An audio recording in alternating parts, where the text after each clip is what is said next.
Ladies and gentlemen, welcome back to it's a long time coming, but welcome back to an episode of Backcourt Press.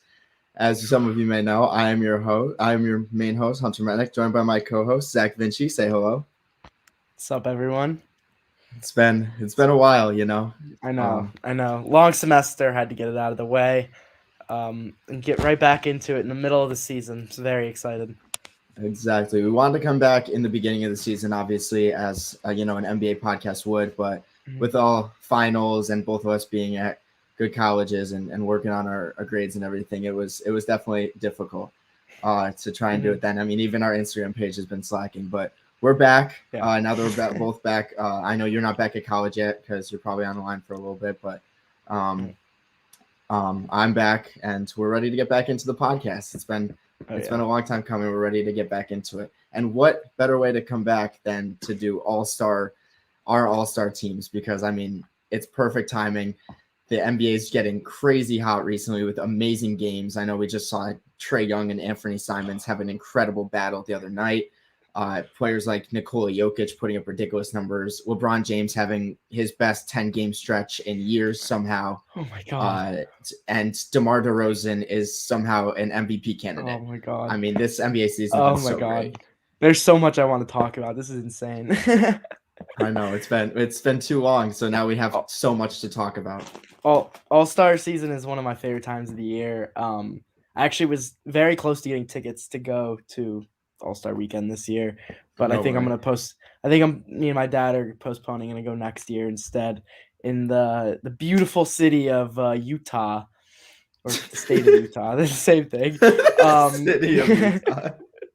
I want to go see Gobert in his home element, but I love All-Star weekend. It's so exciting. And it's a good chance for a lot of guys who don't really get the recognition that the media they don't get the recognition from the media that they should. And I think the All-Star selection is a great time to be able to give them that recognition.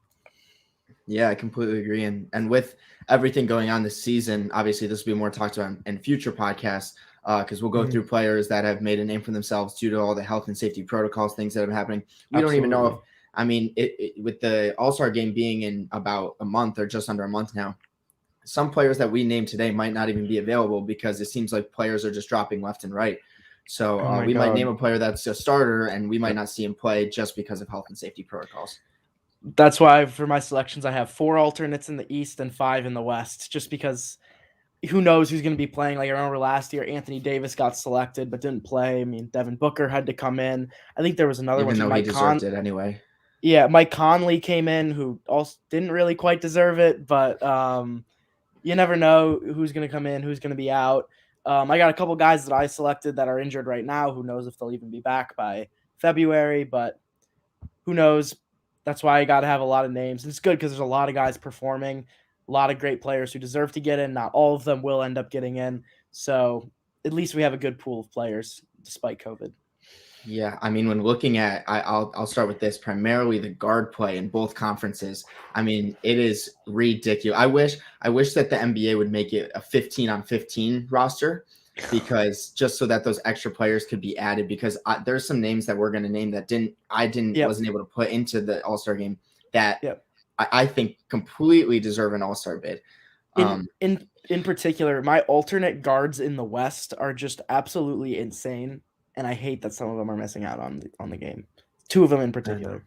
Yeah, I mean that's how it is though. With so many players playing so good recently, we're here to give credit to the All-Star snubs that aren't going to make it. Absolutely. So let's get without further ado, 4 minutes and 30 seconds in, Backcourt Press is back. Let's get started with our Eastern Conference. If that's cool with you, we'll start in the Eastern Conference.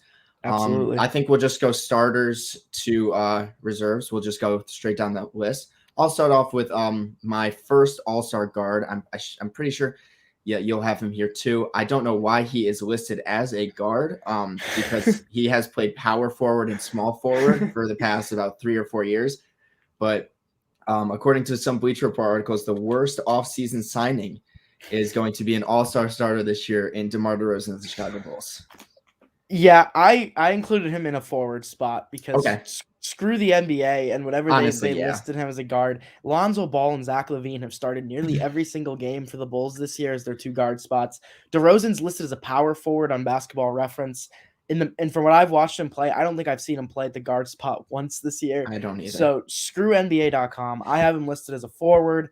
Okay. Even if that makes mine inaccurate when it comes to the actual day of the game, I'm kind of just doing this how I would select the teams, not how I think they're actually going to go down. And I think DeMar DeRozan is a pure lock as an all-star starter. Put him at guard, forward, whatever you want to play him at. This is interesting though, because you have him as a forward, which means that someone's missing out as an all-star star. That's interesting. Yep. He's had a monster year. A lot of people have him top 5 MVP right now. I think I have him somewhere 6 to 8 instead of top 5, like many people do. But he's having a great year. I mean, you just look at some of those buzzer beaters he hit last week. Ridiculous. That was all over the internet. 2 3-pointers to win the game, both falling backwards, double coverage. Absolutely crazy. The Chicago Bulls are the best team in the East right now, something I don't think anyone expected coming into the season. And a huge part of that is because of DeMar. 100% deserves it. Yeah, I completely agree. He's averaging 27, 5, and 4.5 this season. I mean, I remember so many people were talking about, the Kawhi and DeMar DeRozan trade. And even though I'm not going to say DeMar DeRozan's anywhere near Kawhi because it's still Kawhi Leonard and he's injured. Good.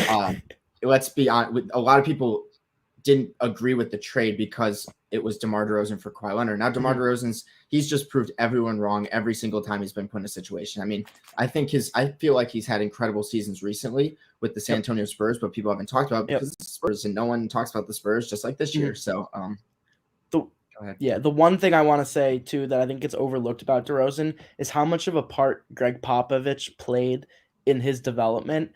If you look at DeRozan in Toronto and DeRozan right now in Chicago, they're 2 completely different players. DeRozan in Toronto was at times a black hole on offense where he gets the ball. Really, the only thing he's threatening to do is score. Wasn't a great playmaker, wasn't really a great leader. That was Kyle Lowry's job. His goal was just out there to score. A couple years in San Antonio, they missed the playoffs. He didn't really get much recognition, wasn't an all-star there, but his playmaking and his skills as a leader and as a passer improved tremendously, which I think you got to give a lot of credit to Greg Popovich for. He comes out this year on Chicago's fantastic leader. He's one of their best playmakers, one of their best passers. He does so much for that team. So I want to give a lot of credit to Popovich and the Spurs coaching staff for bringing out what I think is currently the best ever version we've seen of DeMar DeRozan. Yeah, I completely agree. So I said my first starter. I'll let you go next when it comes to the guard position. So, yeah, since I have him as a forward, I still have 2 guards on the board. While we're talking about DeRozan, might as well mention his teammate, who I have as also as a starter, Zach LaVine. Zach LaVine, I have as a starter. He's just putting up insane numbers this year, and his efficiency too is one of the most eye-popping things to me. He's been hovering around 50% from the field on this season. I think he's shooting around. You can confirm this. You normally have the numbers. I think he's shooting around 40% from 3 as well. Just such a great offensive player. He's really been doing this for years now in the Chicago system, but he's finally got the team around him, and you just see what's happening. He's one of the top 5 players in the clutch this season, which I think is something a lot of people next to DeMar DeRozan. Exactly. And like we said with DeRozan, the Bulls are the best team in the East right now, and I definitely think that the 2 of them both deserve to start. LaVine finally getting what he's deserved. I feel like he's always been overlooked with Booker and Mitchell and Beal and Brown and those guys, where I feel like finally now that he's got the team around him, we can put them on the same playing field. Yeah, I completely agree. This year, he's averaging 26 points, 5 rebounds, 4 assists on 49.7% of the field, 42% from 3, which is just ridiculous, and 86% from the free throw line. So you have him as a starter. I have him as a toss-up with someone else because I put DeMar as a guard. So him and one other player that I'm sure we'll talk about very soon. I had them as a toss-up for the starter. I ended up giving the other player the starting position. I have Zach LaVine as my first bona fide first guard off the bench. You could put it either. I'm not mad that you put Zach LaVine in the starting lineup by any means. He deserves it. I mean, if DeRozan is counted as a guard and he's a lock to be a starter, then I could see LaVine being on the bench. But if DeRozan is where he naturally plays at forward, then I think LaVine should definitely be in that starting lineup. We'll just got to see how the NBA does it. Exactly. I completely agree. And then moving on so we talked about both Bulls players. Bulls have been playing great. Shout out to Lonzo Ball. Shout out to Nikola Vucevic for being the worst defensive center in the league. Should not have Shout traded out him for Patrick Wendell Williams. Carter. Yeah, I wish P. Will was playing. Honestly, I think it would have been funny. But hey, Wendell Carter, we're probably never going to talk about him, so deserves his respect this year. He could have been an all-star. Great season. No, I'm kidding. Great season. But the other guard that I have next to DeMar DeRozan is the guy who just put up 56 points the other night in my starting lineup. I have Trae Young as my all-star starter. It was really a toss-up between him and Levine, who was going to get the starting gig over DeRozan. Yeah. I wanted to give it to Trae Young just because he was so disrespected last year. I remember me and you having the same podcast last year talking about all-stars. And I don't think either of us had Trae Young as an all-star, averaging 27 and 10. Yeah. Just because the team was bad. But I think this year with the team is slightly better with a lot worse of a team around him because DeAndre Hunter, Cam Reddish, John Collins, these guys have all been somewhat on health and safety protocols all year. And still Trae Young is putting up absolutely incredible numbers. He deserves all the respect in the world. Real quick before you go, 28 points, 9.5 assists, even a steal a game, which he's not a good defender at all, and 4 rebounds. Take it away for Trae Young. Trae Young is the only player in the NBA who's top 3 in scoring and passing. He's top 3. At least that was a couple days ago. I'm not sure if it still is that way, but I'm pretty sure he's at least still top 5 in both scoring and assists. First, I also have him as a starter. I have him and Levine as my 2 guards, and then obviously DeRozan as a forward. 100% should be starting. I feel like Trae Young is probably one of the most disrespected players in the NBA today. And I think people are overlooking him because the Hawks are 12 in the East right now, which is another thing that's a total overreaction by people. The Hawks were also in the bottom 5 in the East at the All-Star break last year. They made the Eastern Conference Finals. If you take a look at them, they're 12 right now. However, they're only 2 games out of 7th, and they're 4 games ahead of 13th. The Eastern Conference is so literally good this year. It could take a week or a week and a half for the Hawks to jump into the top 7 or 8. And then another couple weeks after that, if they keep up that level of play, they could jump into the top 5 or 6. I have no doubt that this team is going to be in that final 8 playoff. They'll definitely make the play in 100%. I think they could finish the year top 6 in the East still. They're literally right there. I mean, you got the Cavs starting to fall apart with all their injuries now. The Wizards are falling out of it. I think they're better than the Hornets. So I think the Hawks are going to jump up pretty soon. And I think Trae Young has a huge part to do with that because he is their whole team right now. And it's sad to watch. Like, he is doing everything for them on the offensive end. He's scoring the ball. He's creating plays for them. He draws so many double teams and passes it out to the right guy. And it's just heartbreaking to watch these guys just miss shots. It honestly feels like I'm watching Curry from last year with the Warriors, where Curry literally had to do everything for the team and everyone else just could not pick up the slack. That's what I feel like watching Trae Young and the Hawks this year. But that shouldn't take away from how incredible Trae Young's been. I think you could make a great case that Trae Young's a top 10 player in the NBA right now. He's fantastic. And I just think people hate on him a lot just because they don't like him because he's taken on that villain role in the NBA. But I think Trae Young is a lock for an all-star starter this year. Total lock. Yeah, I mean, you said it better than I could have. He's just incredible as a player. I mean, as a passer, I think you could make the argument that he is the best passer / facilitator in the league. The amount of double teams he's able to draw, and we see people play him like they play Steph Curry, like going all the way out to the logo. And next thing you know, he's driving in, and he has arguably the best floater game in the league as well. So I mean, there's no way of stopping Trae Young. He's just great. His 3-point shooting has also improved this year. This is statistically his best year shooting the 3 ball, which I know that was like his biggest attribute coming into the game. And it's something coming into the league. And it's something that I think people have really the one aspect of his game people have overrated over the years is how good of a shooter he is. His shooting numbers have never been that stellar. He's just always had great range. But this year he's finally shooting the 3 ball with the best in the league. And I think that's contributing as to why he's having such a great season as well. Yeah, so I'm happy that we both have him as a starter because I believe he completely deserves it. I hope he gets it. After getting hated on quote unquote last year, he definitely deserves it. Absolutely. So let's move on to our forwards now, because you might have a little bit of a snub in the All-Star starters with DeRozan being there. Because we'll see. For my forwards, I'll talk. I mean, to me, I've got both Kevin Durant and Giannis Antetokounmpo as both of my forwards. The two obvious ones. Yeah, for sure. Those are my other two as well. Yeah. Okay. Those are my other two as well. Oh, that's okay. So that's interesting. So I mean, we don't have to. I don't think we have to give that much of a description about why either of them should be All-Star starters. Now let's say this. Let's say we'll narrow it down to three: DeMar, KD, and Giannis. Who do you believe should be the captain of the All-Star team? Durant will get it. I agree. Personally, I think Giannis is having the best season out of all players in the Eastern Conference right now.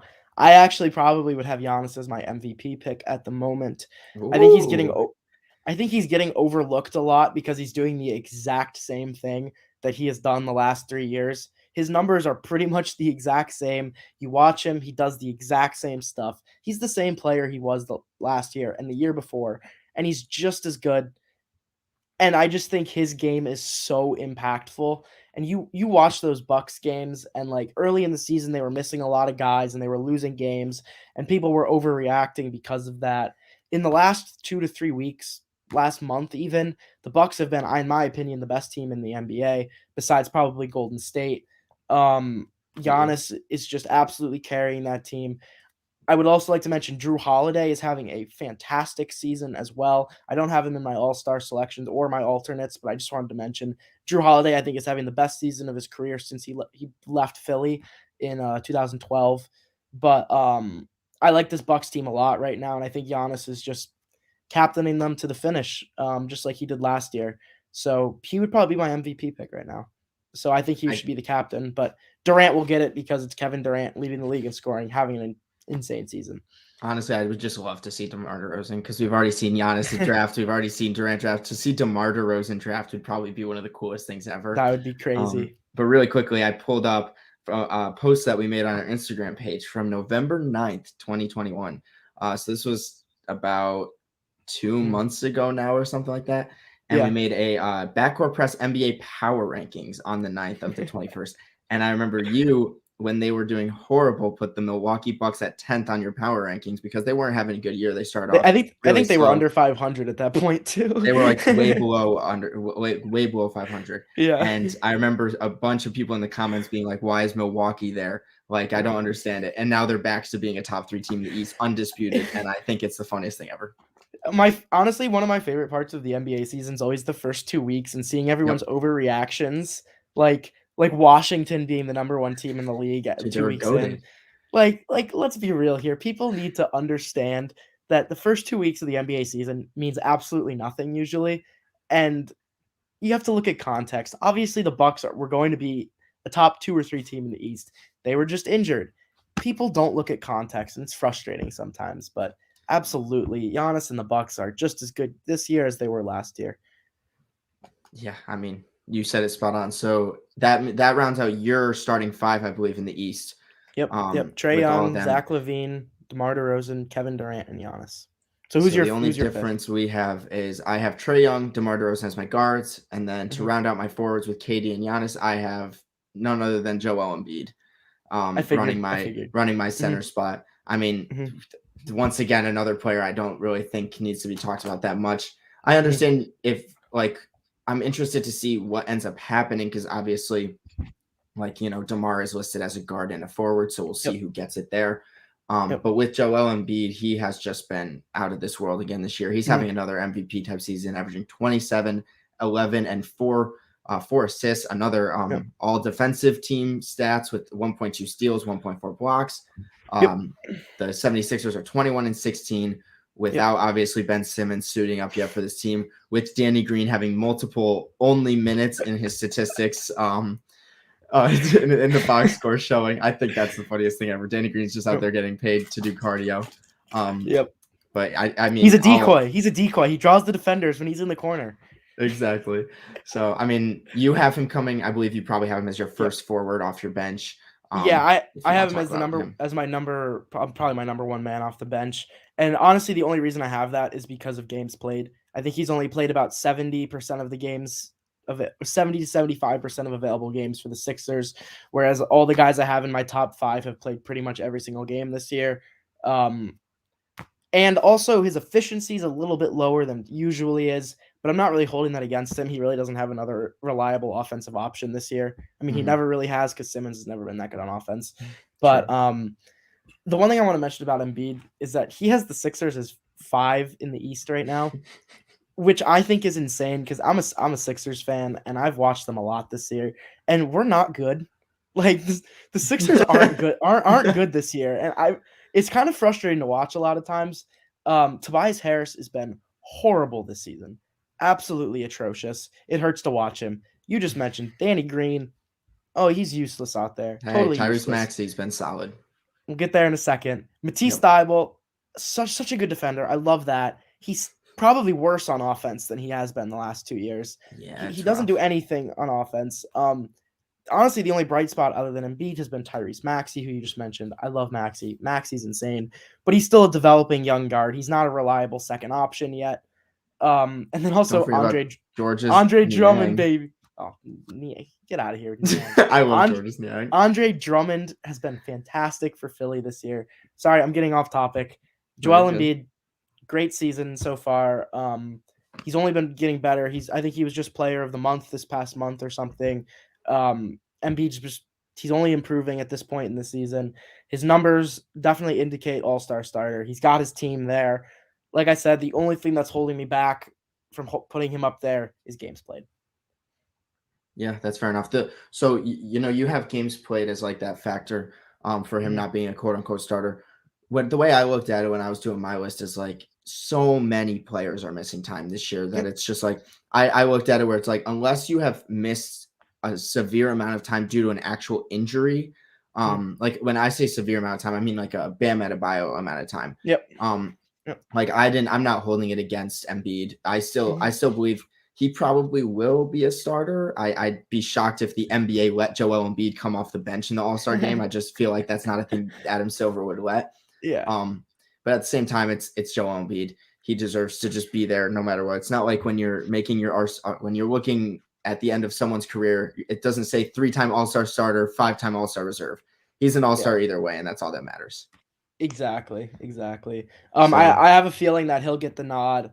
And I just have a gut feeling that Trae Young's going to get snubbed as a starter. He's going to be coming off the bench.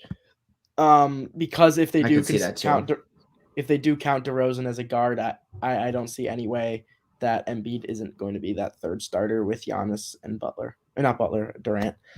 Sorry. Well, speaking of Butler, we can move on to bench players now in the All-Star.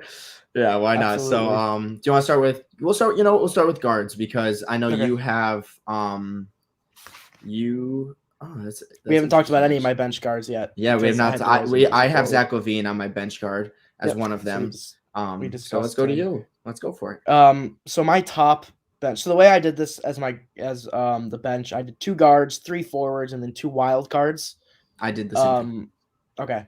So my first guard I think a lock to make the All-Star game, but I don't even think he's in starting consideration right now, is James Harden. Yep. He has had a fantastic last month of the season where he's looking like a true top 10 player, arguably top 5 player in the NBA. He's been amazing in that stretch. I got to see him play personally a couple weeks ago. He dropped 35, 10, and 12 or whatever.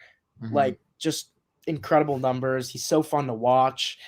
This is the James Harden we've always been used to seeing, except he started off the year slow, and that's the only reason he's not going to start. Yeah, I have James Harden on my bench. I have Zach LaVine on my bench as well. So those are my 2 guards off the benches. James Harden, Zach LaVine. I don't think we need to talk about why James. Sure, he's struggling this year. His struggling is still in a borderline top 10 player, if not a guaranteed top 10 player in the NBA. Yeah. There's no other way to put it except James Harden's been incredible, especially in the absence of Kyrie Irving. I mean, when Durant doesn't play, that team is just Harden's team, and we've seen them win. I know, like Christmas Day, we saw them just absolutely it was the James Harden show. James Harden has just carried this team. Patty Mills. Oh, that is true, Patty Mills. But yeah, I mean, there's no disrespect to James Harden here. He's a top 4 shooting guard of all time, top 5 shooting guard of all time. Yeah, Arguably top that's 3. all I have to say. Discussion for another day. Yeah, Definitely James Harden. So my other bench guard this is that what I I'm have, interested in this. you're gonna like this, is Darius Garland of the Cleveland Cavaliers. Yes. I Darius am Garland, respect. fully on the Darius Garland bandwagon this year. He has the Cleveland Cavaliers playing so well when he's out on the floor. Fun fact, he's the closest one of 2 players, we'll get to the other one in the West, that is close to a 50-40-90 this season. His efficiency is through the roof. He's such a good playmaker. He's such a good scorer. He gets to the rim. He can shoot the ball.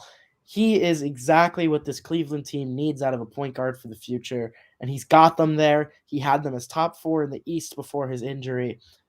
100% to me. Guaranteed, should be in the All-Star game, no question about it. Yeah, it was hard for me to put him over James Harden and Zach LaVine. I have him as my top wild card spot. I mean, how could I not? You know how much of a Darius Garland fan I've been for years now. I mean, I've been saying, a lot of people, I don't think a lot of people agree with me when I was saying he was better than Colin Sexton, and here we are now. Now I do. I've said Darius Garland and Colin Sexton were the next like Portland Trailblazers backcourt, and like Damian Lillard and CJ. And I still will ride with that, even though I hate Damian Lillard, but somehow love Darius Garland. Don't worry about it. No, Darius Garland's been incredible this year. When you watch the Cleveland Cavaliers play when he comes off the court, and even when it was Ricky Rubio, I know Ricky Rubio was putting up great stats as like a playmaker, but now that, sad to see him get injured. He could remember when he was an All-Star for the first like 2 weeks of the season. People were like, "Is he going to make the All-Star game?" Now they have some random small white guy, number 6, I forget his name, coming off the bench. Peng Ghost, I think his name is. But when this team runs through Darius Garland, he has given so many easy buckets to center Jarrett Allen and power forward Evan Mobley. I mean, if you would have told me last year or in the offseason that when Lauri Markkanen goes to the Cavaliers and runs the small forward position, that Darius Garland could make him look like a decent small forward, I would have thought you're crazy. And here we are, as the Cavaliers are almost, I hope they make the playoffs. I mean, I think they're a definite play-in team. So yeah, Darius Garland's a fantastic player. I've loved him ever since he got drafted. I said give him 3 years, and in his 3rd year, he's going to be an all-star. So I'm happy.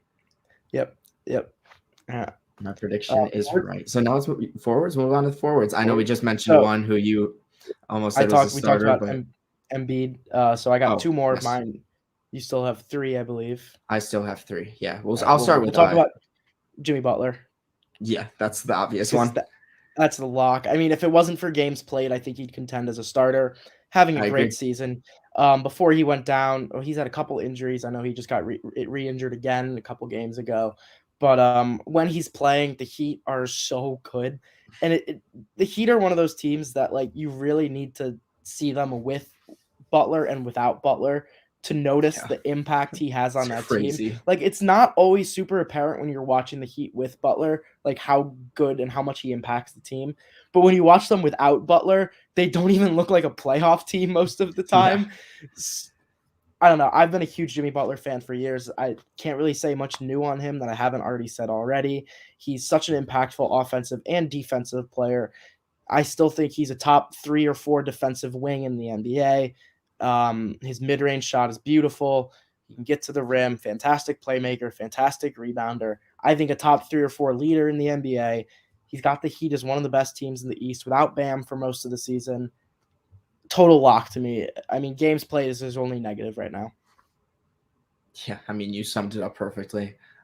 Shout out, if we're going to talk about the Miami Heat, I think this will be the only time we talk about the Miami Heat. No offense to Bam Adebayo, just hasn't played enough to be an all-star this year. Would be an all-star if he played. I have him as like a snub player, but I wouldn't even count him really as a snub just because if we know what Bam Adebayo can do. While we're talking about the Heat, shout out Gabe Vincent. I love Gabe Vincent so much. I think he's such a great player. I just want to say that much. Can I shout out Max Struss too? Because Max Struss oh my gosh, 23 points per game over the last 10 games, having a great stretch. Breakout season, Max Struss. And they're paying Duncan Robinson so much money Yeah. for Max Strus to be better Duncan Robinson. Duncan Robinson sucks. I'm just going to say it right now. Duncan Robinson is horrible. He can do one thing, and once teams figure that out, he can do 0 things now. Yeah, we'll move on to our next forward. So we both have Jimmy. You have one more forward left. I have 2. Yeah. I have a Boston Celtic as my next forward, and you agree with me. Okay, cool. I have Jayson Tatum as my forward. He's my third. The thing is, when I was looking at NBA.com, I noticed that Jaylen Brown is not listed as a guard/forward. He's only listed as a guard. Okay. And I think that's fair. I would have liked, if you're going to put DeMar DeRozan as a guard/forward, put Jaylen Brown as a guard/forward, because Jaylen Brown actually plays both positions most of the time. Yep. This is the only, because I have Jaylen Brown as one of my wild card spot, or I have him as right outside my wild card. Yep. But I want to, if say Jaylen Brown was a forward, could you see an argument for Jaylen Brown over Jayson Tatum for the All-Star game this year? I think it's way closer than a lot of people may think. So, yeah, I have Tatum as my third forward, and I have Jaylen Brown as my third man out. So my third alternate. Okay, so you don't have him close. Somewhat. I think all my alternates are pretty close. Okay. I mean, Jaylen Brown's having a great year. The thing I don't like, this is a problem that both Brown and Tatum have, is the fact that they're both ISO players, and I feel like neither of them operate very well within the offense. Neither of them can really make plays for anyone but themselves. And since Tatum's played the whole year and Brown's been in and out, I think it's more apparent that when Brown's out, how good Tatum is. I agree. And we haven't really seen the reverse of that yet. I just don't think they play great together. And I really think that the Celtics should look to move Brown, just because they're too similar ISO scorers for me. But yeah, that's really all I got on it. I just think Tatum is overall better at what he does than Brown is. I think he's a better rebounder. I think he's a slightly better playmaker, although not a very good one. I think he's a better defender, which I think is a very unpopular opinion, but I think Tatum is a better defender than Brown is. Yeah. And I think when it comes down to it, I still think he's the better scorer, even though Brown has put up some pretty nice games recently. So I will always take Tatum over Brown unless Brown can make another jump in his game. But I guess I could see the case because Brown has had a more efficient season than Tatum so far. Yeah, I got Tatum as my other forward as well. I mean, he's just put up good numbers. One of the reasons why I was very hesitant to put Jaylen Brown anywhere like near a wild card spot was just because I don't think the Boston Celtics deserve 2 All-Stars this year. No. Even though they're both so good, it's just hard to make a case that as the team as a whole to have to. I mean, Tatum this year, he's doing his thing. I know he started off really struggling, I believe, but he got right back into it. 25 points, almost upward. If I'm going to round up, 9 rebounds a game. If I'm going to round up again, 4 assists a game, 1 steal and 1 block. Jayson Tatum, I think he's still a top 3 under 25 player. He's still under 25? What? I don't know. Actually, I'm going to check that. He's probably 19 no, I years think old. he is. I think he's still like 23 or 24. He's got to be 20. He is still 23. He turns 24 in a couple months. That's ridiculous that Jayson Tatum is this good and he's still under 25. But I mean, yeah, I have Jayson Tatum and Jimmy Butler as my two of my 3 forwards off the bench. You pretty much summed it up perfectly with Jayson Tatum and how good of a player he is. The one before we move on from the Celtics, the one thing I want to say is they're missing one piece. Imagine if this team had Kyrie Irving, playing healthy Kyrie Irving. Imagine that, dude. They screwed up so big. They screwed up so big in trading him for Kemba Walker. That should go down as one of the worst moves of the last decade, if not maybe the worst. Like, I don't care what you say about chemistry. They gave that team 1 playoff together. 2 years, one of them Kyrie was injured. So 1 playoff. And then they shipped him out. Like, sorry.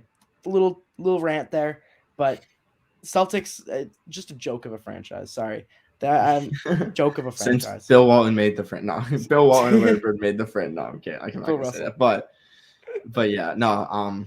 Hey, outside of drafting, there's a reason that oh my God, I forget his name. The old Danny GM before. Ainge. Yep. There's a reason Danny Ainge isn't the GM anymore. Yeah. So I'll go to my final. I'll go to my final forward now. Mhm. This is a man I believe deserves a lot of respect, and I think he deserves to be an All-Star this year. Mhm.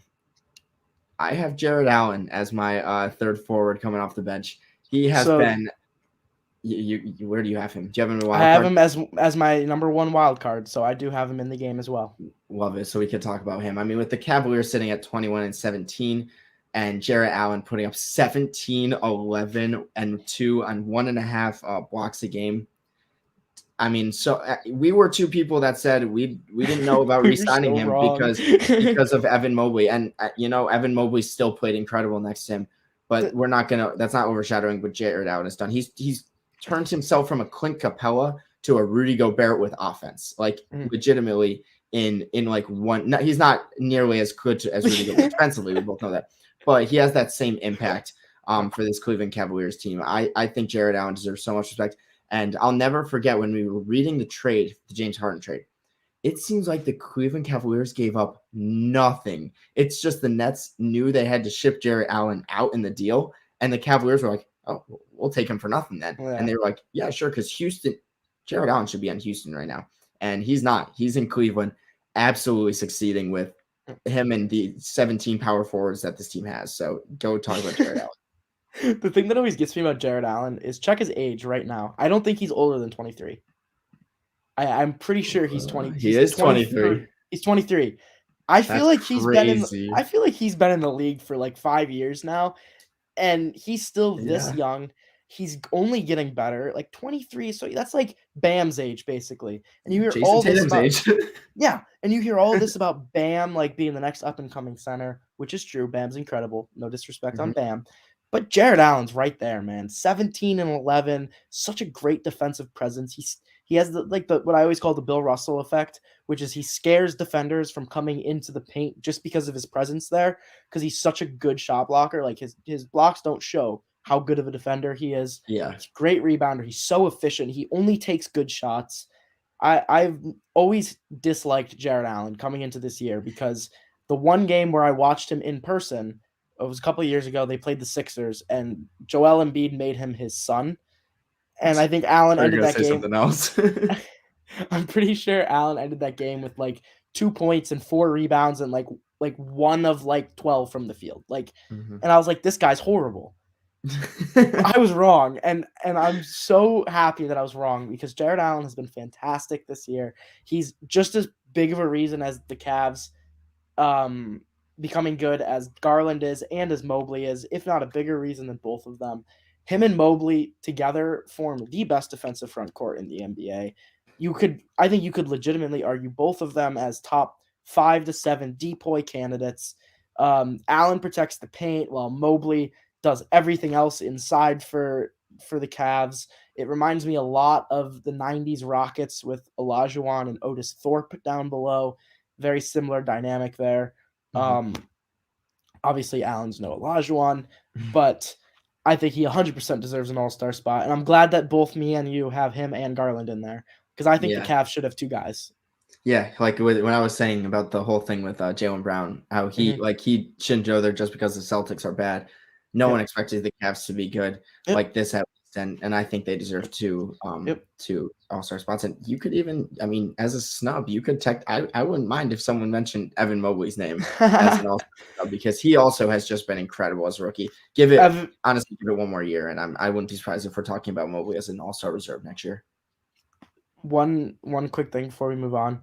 Evan Mobley, in my opinion, there's only 2 guys with a better depoy case than him, Gobert and Draymond Green, and I don't think there's anyone else.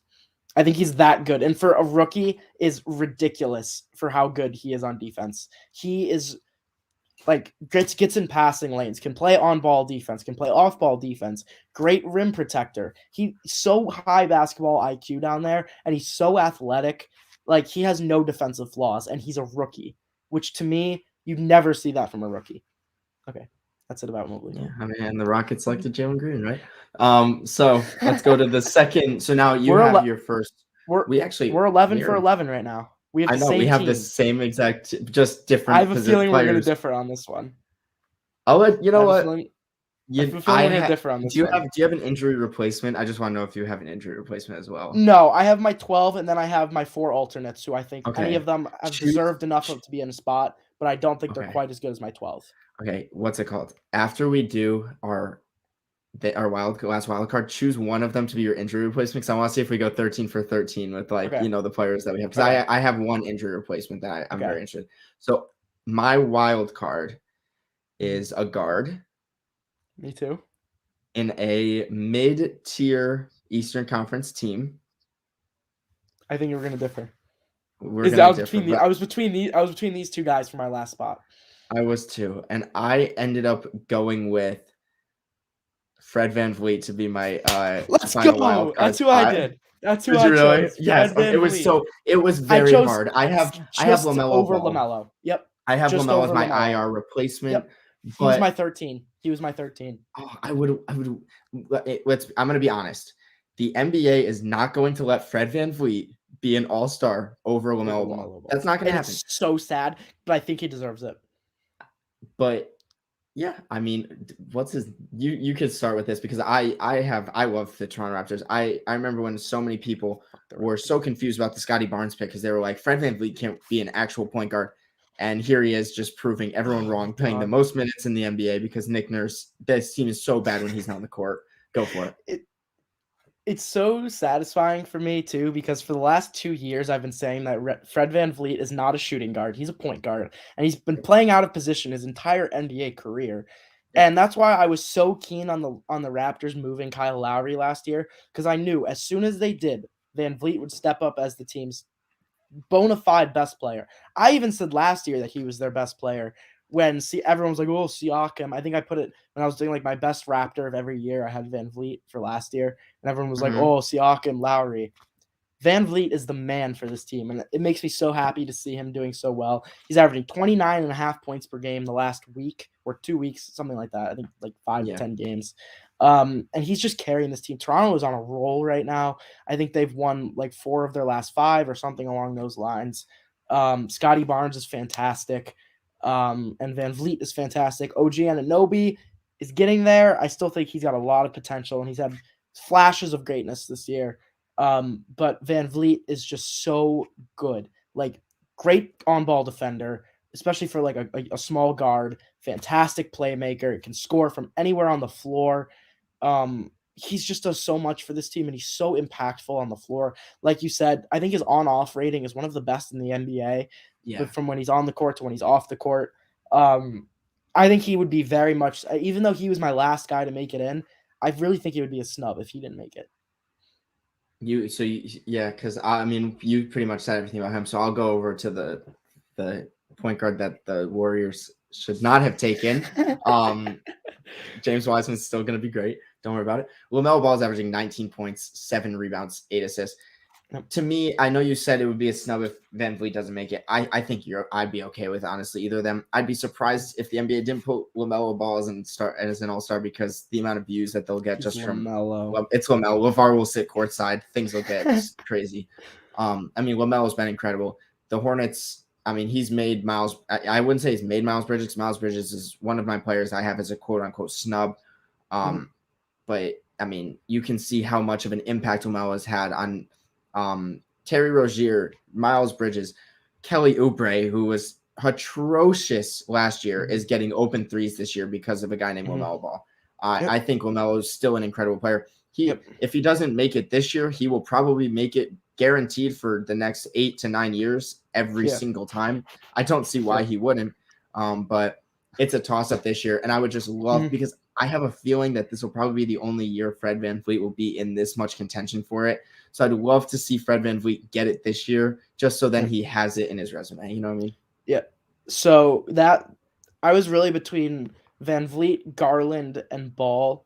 I feel like I had to put 2 of them in there, and I had the spots for 2 of them, and I didn't have the spots for all 3. And I think the difference for me, what separates Garland and VanVleet from Ball, is I just see a noticeable shift from their team when they're not on the floor.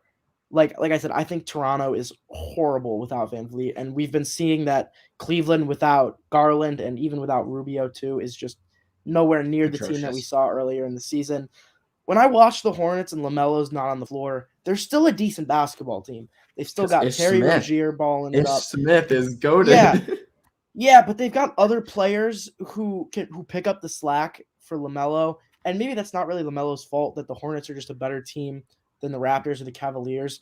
I just feel like Garland and Van Vliet carry more, like do more for their specific team than LaMelo does, if that makes any sense.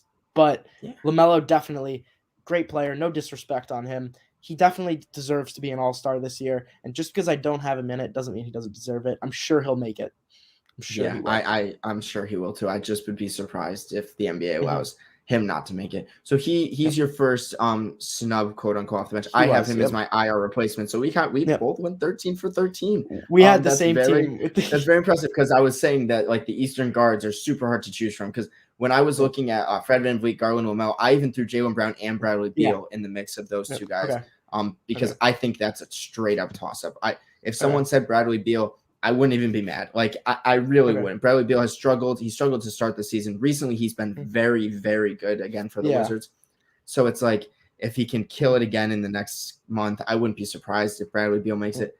I mean, I kind of would be surprised actually, just because I don't know. It seems like Bradley Beal gets disrespected one year, and then the next year he'll get respected, and then this year again he's disrespected. So it's like he's another player I had as one of my snubs. I would like to hear your snubs though, because I think your forward snubs are interesting. My four alternates. We already talked about LaMelo was my top one, and we talked about Jaylen Brown, who was my third. Okay. So my other two, I didn't even have Beal in there. Okay. I've never been a huge Beal guy. I don't know. He's never really wowed me watching him. I don't think I've ever even had him as a top 5 shooting guard in the NBA. There's other guys that I think are better than him. And they're showing it this year.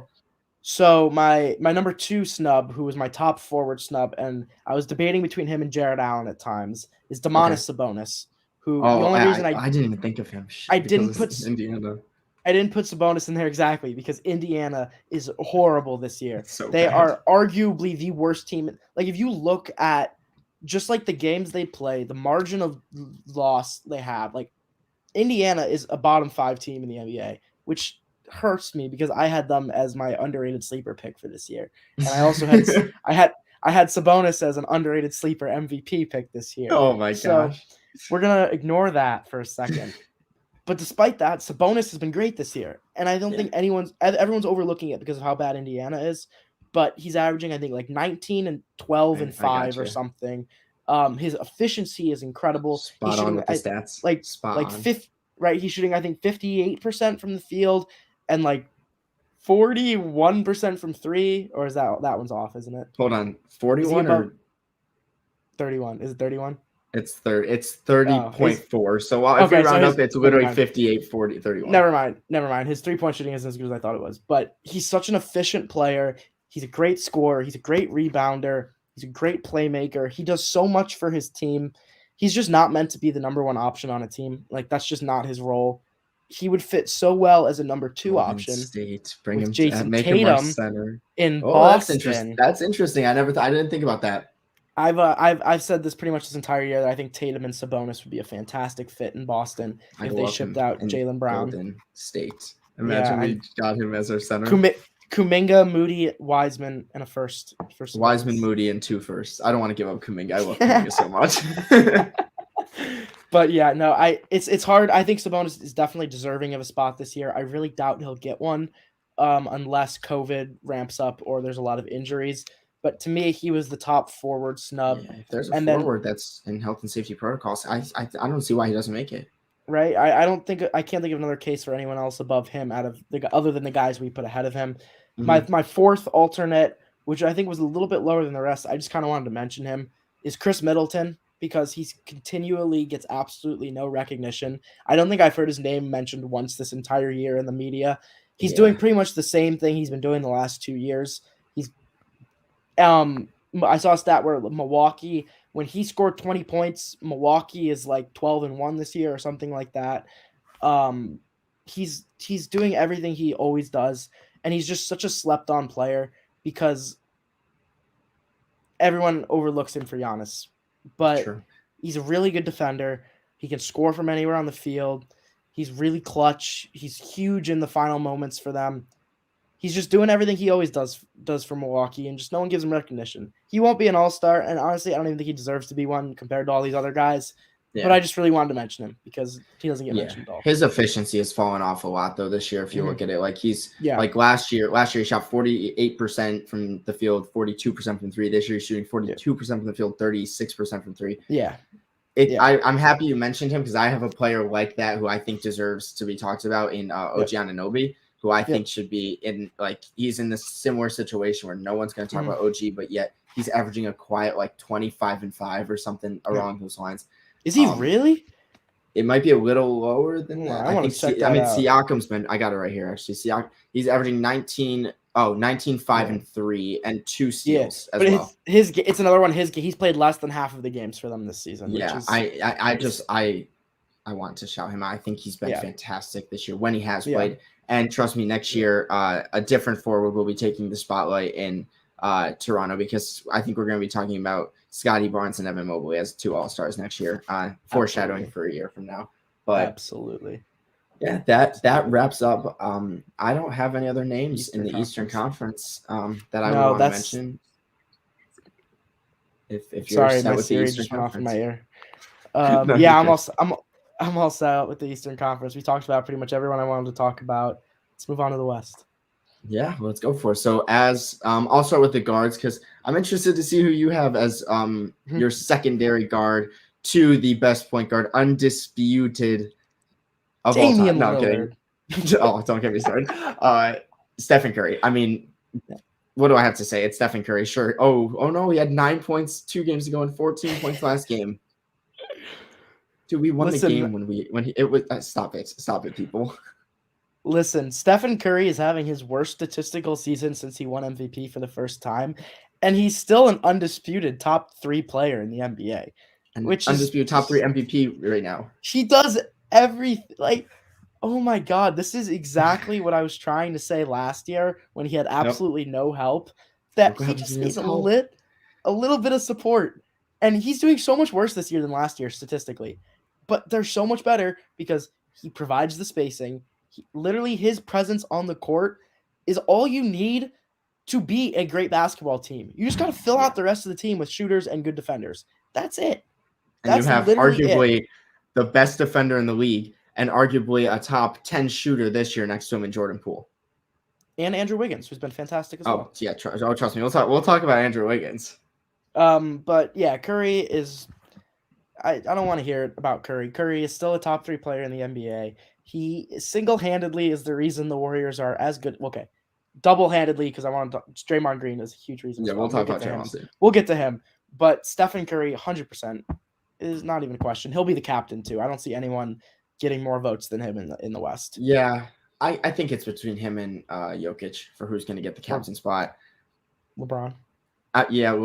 Just because of fan voting. I honestly hope out of those 3, I hope it's Jokic. I'd love to see Jokic draft a team around himself. I think that'd be so fun. But I mean, if anyone's, Steph Curry, I still have him as I'd probably have him as top 2 in MVP voting this year. The MVP is so close though between like 4 or 5 guys right now. Steph Curry. We don't have to explain that. Now, who is your secondary guard? Because this one, I pretty much could flip a coin between these 2 players. I had 2 players I think are super close. And I went with probably the more unpopular opinion, and I took Ja Morant. Just because I took him too. Okay, good. The Grizzlies are 25-14 right now. So good. They are closer to the top 3 of Phoenix, Golden State, and Utah than they are to the rest of the pack, which is amazing to me. Incredible. I didn't see this coming at all. I mean, to be fair, it's not all Ja, and it would be really stupid for anyone to assume it's all Ja, because when Ja got hurt, they went on a winning streak. So it's clearly not just Ja. Yeah, but really quickly, those fans that were saying that dumb shit that was like, get off the court because we're losing. Not real fans.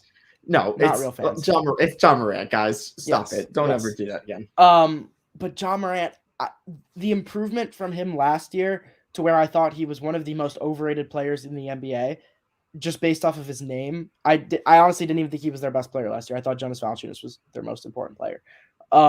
This year, he is so drastically better.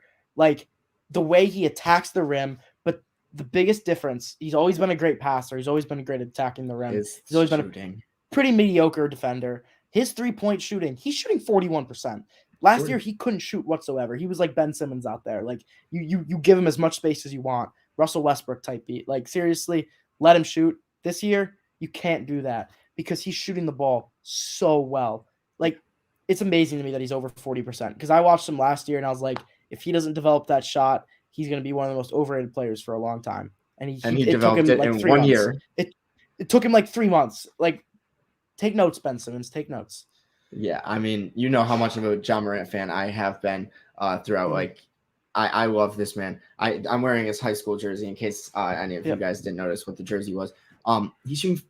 Here's the thing, right? It's not like he's shooting 40% on 2 attempts.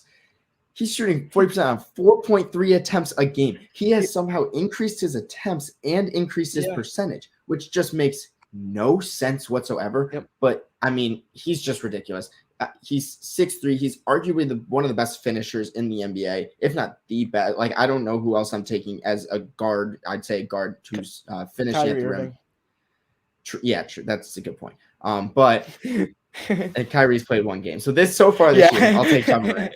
No, but I mean, Memphis hit the absolute jackpot with Ja Morant as a franchise player. He's everything you would want out of a franchise player. He's a good mental guy. Just always happy guy. Like, he brings so much positivity to the team.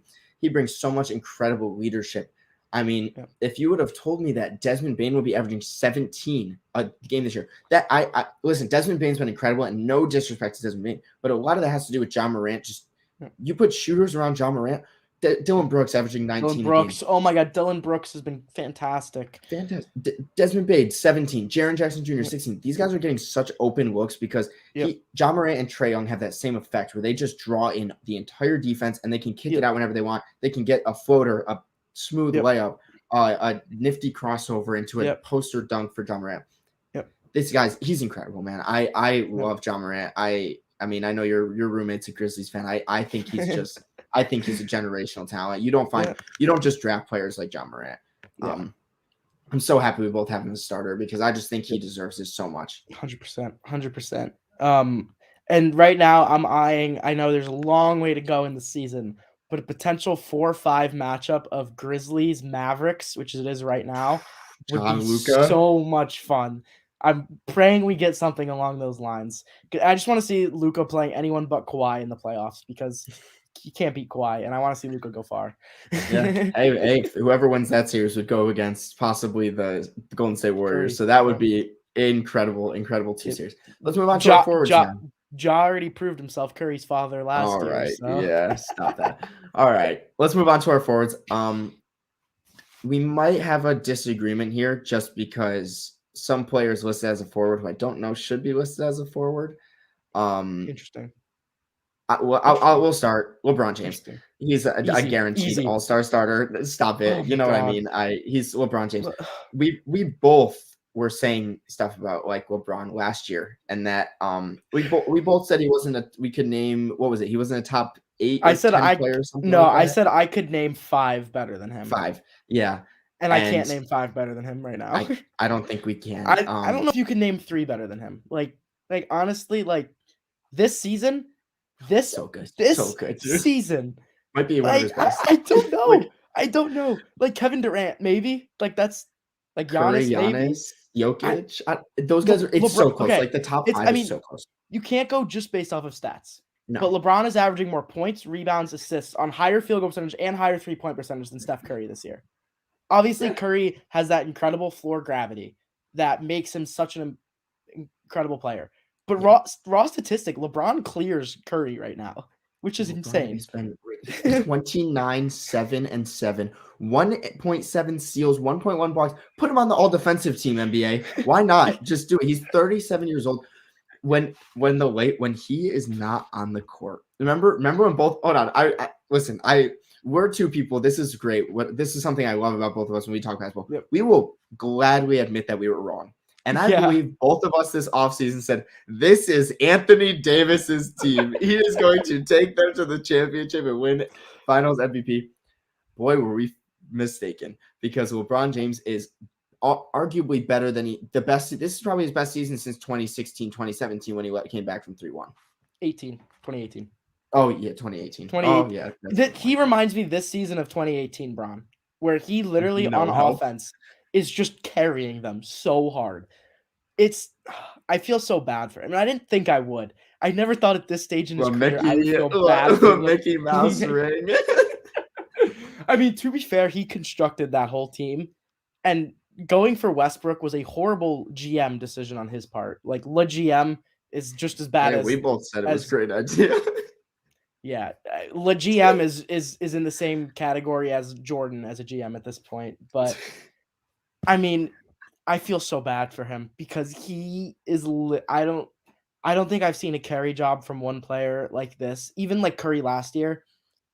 Like, to me, it's like very similar. It's crazy how good he is at this age, and how, like, to me, he's in my top 5 MVP right now. I don't care what you'll say about team record. I agree. Whatever. He still has the Lakers, I think, at 6 in the West. Like, it's not like they're that bad.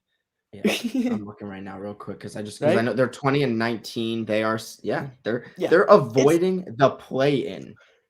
Yeah, they're above 500. Like sky high expectations. But if Anthony Davis can come back healthy with LeBron playing at this level, they're still contenders. I don't care what anyone wants to say. Westbrook really screws this team up a lot. He makes them so much worse. Like, if you just removed his presence from the court, this team improves by a lot. With Wayne Ellington on the court. Good job constructing your bench, LeBron, because man did a horrible job. Ken Bates. Hey, Melo and True. Malik Monk were the two finds. Those were the two finds. Malik Monk, we all knew that, though. I still find it so funny. There was that one post, or someone was talking about LeBron. When he was putting up that ridiculous stat line, they were 0-5. And he said something online that was like, we're missing our defensive players in Avery Bradley, Austin Reeves, Kent Bazemore, and Trevor Ariza. And I'm like, LeBron, do you understand what you did this offseason? Like, come on, man. But he's out here posting Taylor Horton Tucker's tweets and being like, the next GOAT, he's next up. He gave up on Kuzma for Taylor Horton Tucker. Kuzma's balling right now. Kuzma's a bucket, dude. But we don't have to. Kuzma, all-star in a couple of years. All-star next year. Mark it down. Yeah, that's. I could talk about LeBron literally for an hour, and I'm gonna miss him so much when he's gone. He's so funny. Man. Like, he is our generation's GOAT, and it's great. This is off topic though, but like every time he tweets, like, it's just a gold mine of hilarious memes that come out of it. Like, we got like the La Scientist memes recently. Like we literally we got the La Sherlock Holmes 2 weeks ago when he was questioning Adam Silver. Like, this guy, not only is he the best player on the court of the last 20 years, he's probably the best off the court presence too.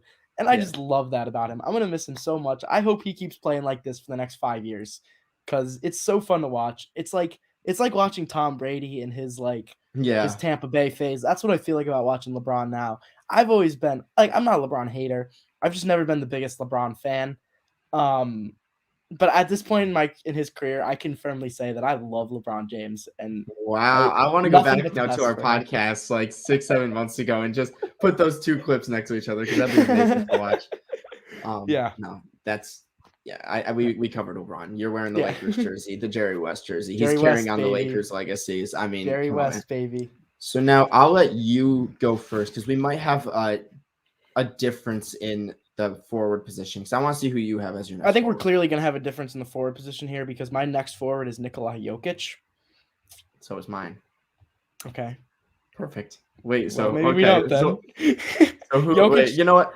Yeah, I mean Jokic is. We don't. Do we even need to talk about Jokic's top? I just want to talk about how incredible advanced statistics with Nikola Jokic is like nothing we've ever seen before. And he's doing this without Jamal Murray, without Michael Porter Jr. He's starting next to Jeff Green. He's starting next to Monte Morris, Will Barton. Will Barton's their second best player.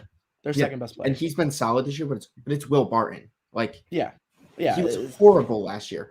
Any team with Will Barton as their second best player is probably going to be a bottom 5 team in the NBA, and the Nuggets are an exception because of how good Jokic is. I mean, Jokic is averaging 26, 14, 7, 1.5 steals, 1 block. His defense has improved so much this year too. Yes. So much. It's incredible what Jokic has done. You have Giannis as your MVP. I actually have Jokic as my MVP this year. I don't care what you want to say about the Nuggets being like the 8th seed. I had Steph Curry as my MVP last year for the same exact reason. This year it's flipped. It's literally flipped. It's this the year, exact difference. Curry and Jokic. This team would be worse than the Portland Trailblazers, and that says something without Nikola Jokic. Exactly. I mean, there's nothing else we have to say. He's incredible. He's just I saw one of my favorite YouTubers. Sorry, this is a little off topic. One of my favorite YouTubers said he's like a little older than us, and he was like, I did not appreciate watching the Tim Duncan Spurs teams because they were considered like boring to watch, quote unquote.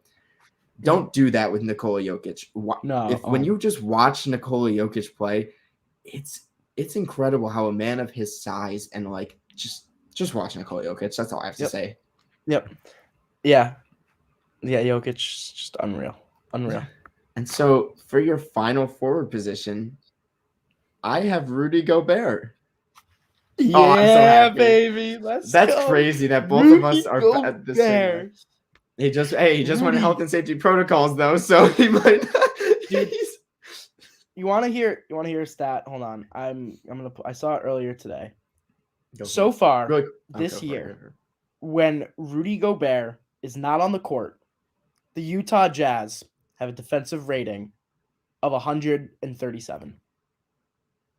You know, like the team average is like 110 usually, even then. And then like Utah with Gobert is a top 2 defensive team this year. Mm-hmm. Look, everyone wants to give him so much shit for the playoffs last year when Terrence Mann did everything against them and the Clippers beat them. But if you go back and actually watch those games, you will see that Mitchell, Clarkson, and Conley are getting beat off the dribble every single time by their man. So Gobert comes to help, and because it's Gobert in the paint, they have to dish it out. And because Gobert had to come in the paint, there's an open man in the corner, which is usually Terrence Mann. Yep. And that's how they got that good of an NBA player. That's how the Clippers got all their points in that series. And it had nothing to do with Gobert. It had to do with Tyronn Lue out-coaching Quinn Snyder. That's all it had to do. And that's all it was. The Jazz is because the Jazz guards are all incompetent on defense, and nothing has changed this year. They're still all just as bad on defense as they've been. They're all 3 are atrocious on defense. And Gobert is the best defensive player that we have seen since Hakeem Olajuwon. And Ben Wallace is the only one that I think holds a candle to him. But to me, those two, close. Dwight Howard is close, but I would take Gobert over. I just think that. No, I was thinking like between Dwight and Ben Wallace, Wallace. I think that's close. Those are your 3 best defenders of the last 20 years, and I think that's pretty. And LeBron James. Draymond, I think, is actually the next one. Oh, yeah, but, yeah. But I would still take those 3 ahead of him. But just Gobert is another example of the Bill Russell effect. Nobody even attacks the paint when he's down there because they know of how incredible the defense is. Just watching Gobert clips is one of my favorite things to do, which you probably would hear nobody else ever say. But watching Rudy Gobert play defense is just magical because nobody wants to even go near him because of how good of a paint presence he is. And that's why the Jazz have been so good over the last 5-6 years. I've been saying this for years now. As great as Donovan Mitchell is, and we'll get to him in a minute. We'll get to him in a minute. You could replace him with any scoring guard in the NBA, and the Jazz would be just as good. There's 6 or 7 players you could replace Mitchell with, and they'd be just as good. There isn't a single player that you can replace Gobert with. He's so unique in that regard of how good of a defensive player he is. He clears everybody else other than Draymond. Draymond's the only one in the NBA today that is even remotely close to Rudy Gobert's defensive prowess. I could go on for so long about how good on defense he is. But on offense, too, we'll get there. Because 16 points a game this year, 15.5. Not even that. Also shooting, he's leading the league in field goal percentage for the 3rd out of the last 4. Isn't it like 72%? 72%. This would be the 3rd time in the last 4 years that he's led the league in field goal percentage. He only takes high percentage shots. And his pick and roll is insane, too. The Jazz, for the 2nd straight year, the number 1 pick and roll team in the NBA. And he creates so much for his guards off of that pick and roll.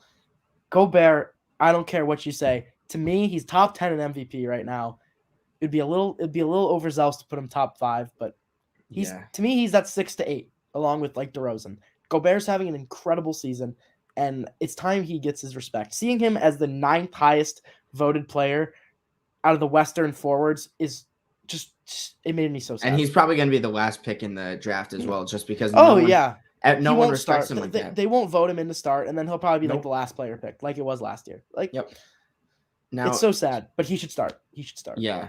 I quickly want to have this talk because I think this is an interesting talk. So we both have Jokic and Gobert in our starting lineup. That most likely will probably not happen because my guess is Gobert will come off the bench. Yep. Who do you think will take that other forward spot in the West? If say Gobert gets moved to this, they have 2 centers. Gobert's the center off the bench. See, this is where it gets interesting because this is where the West is literally after those top guys is all guards, and like the forward pool is really weak. So actually, it's kind of funny. On my bench, I have obviously my 2 guards, 3 forwards. Both my wild cards are guards. Me too. And then 4 of my 5 alternates are guards. Like, I have my injury replacement. Guards. My injury replacement is someone that I just wanted to talk about, so I have him there. Okay. I probably wouldn't actually put him there, but I did anyway. But yeah, I literally have 4 guards. So do you want to talk about well. do you want to talk about forwards, bench, and then we'll get to guards after? Yeah, because I feel like forwards. Yeah, because guards. So mine would be Draymond Green.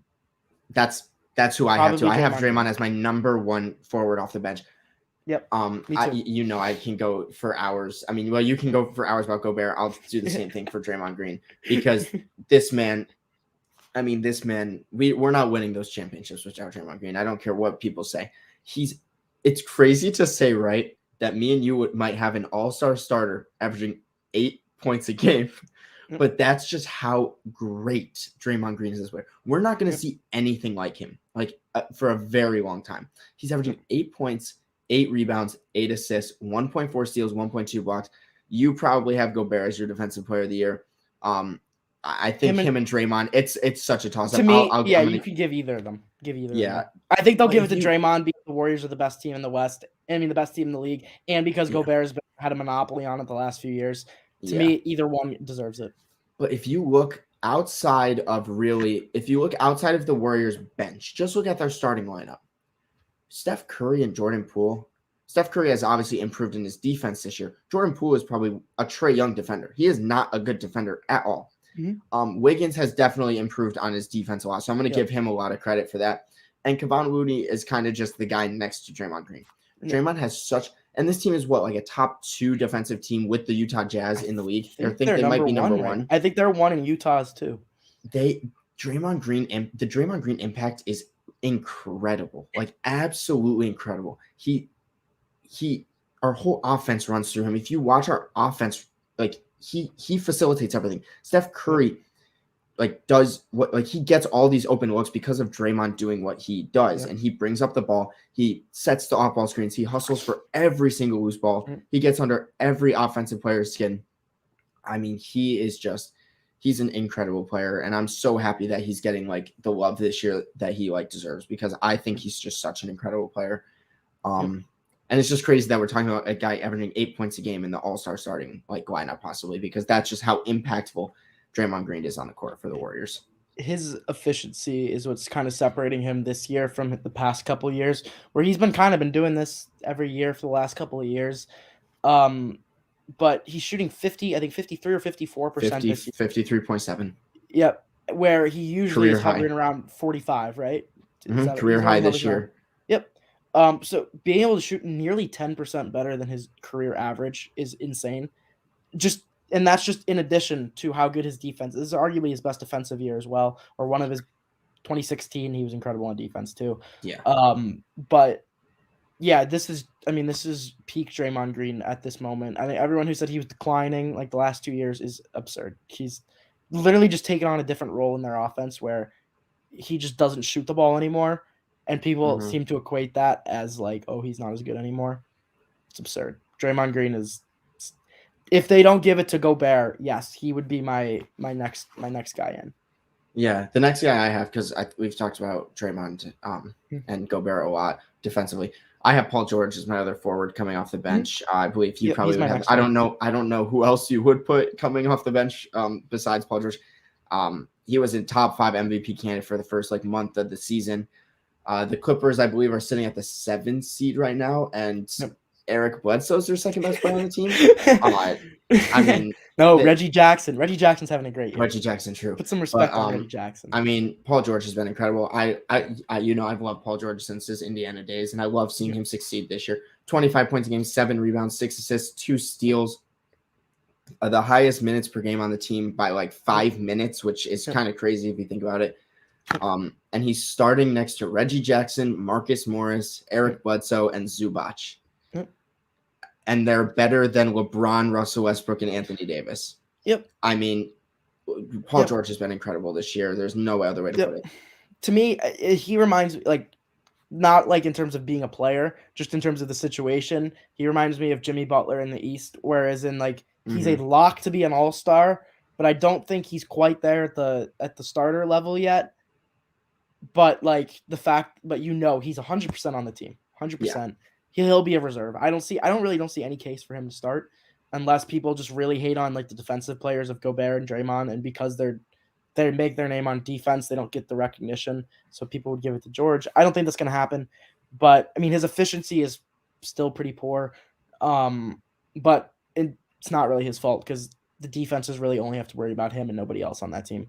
So let it slide. Paul George, definitely an all-star this year, 100%. Yep. And then do you have one more forward as well on your team? And I think this was also a lock to me. I couldn't think of anyone else that even deserves it. I think Karl Anthony Towns is 100% all-star this year. Wow, we're 8 for 8 right now when it comes to this stuff. Yeah, I mean, Cat's averaging, before you can talk about him because I know your mind has switched on Karl Anthony Towns this year because we'll get into that, but he's averaging 24, I'll round up from 10 and 3.5 with 1 steal and 1.5 blocks.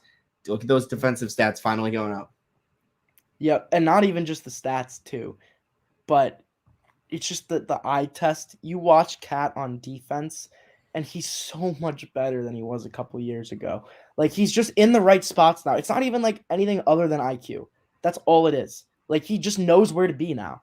Whereas 3 years ago, someone would beat their man off the dribble. Cat would be on the other side of the court, not even paying attention.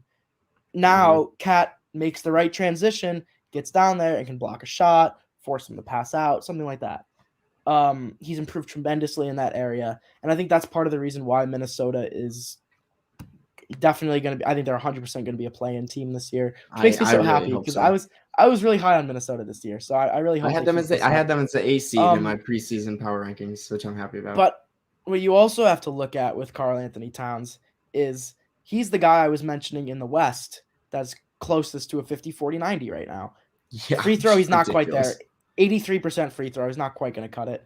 But 50% from the field, I think 42% from 3. He is not lying when he says he's the best big man shooter in the NBA and arguably the best big man shooter ever.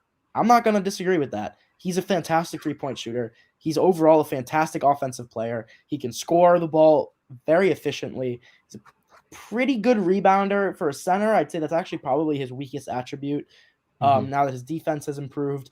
But another thing that he's improved a lot is his playmaking, which he didn't have any semblance of playmaking his first couple of years in the NBA. Now, when he draws the doubles, he finds that guy on the opposite side, whether it's D'Angelo Russell, Anthony Edwards, and he's got the guys on his team now. They can make those shots. This isn't Jarrett Culver and Josh Okogie anymore. He actually has decent players around him, and it's kind of showing.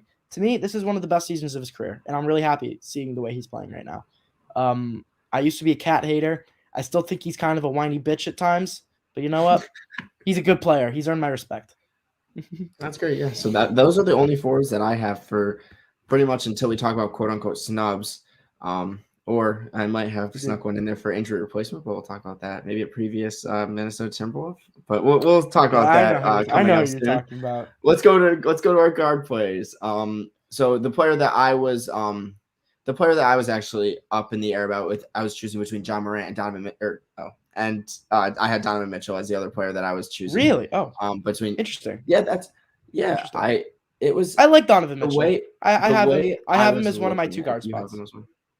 The way I was looking at it is Donovan Mitchell, the Jazz for years now, I think this is going on like third year in a row, I'd say, is statistically the best offense in the league. And Donovan Mitchell is the number one option on the best offense in the league.